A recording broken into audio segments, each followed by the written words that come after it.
Looking for transmission wind up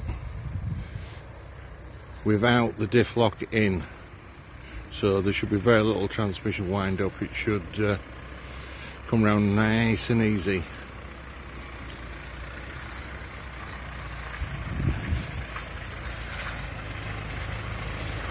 Yeah, very, very, very little, if any at all.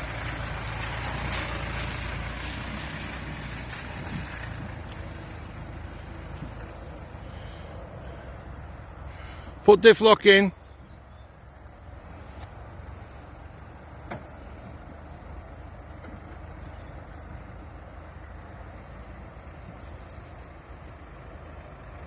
Driver side rear wheel skipping.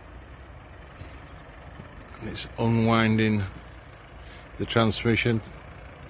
And it does that, thankfully. So there's no damage done. Look at that driver side rear wheel.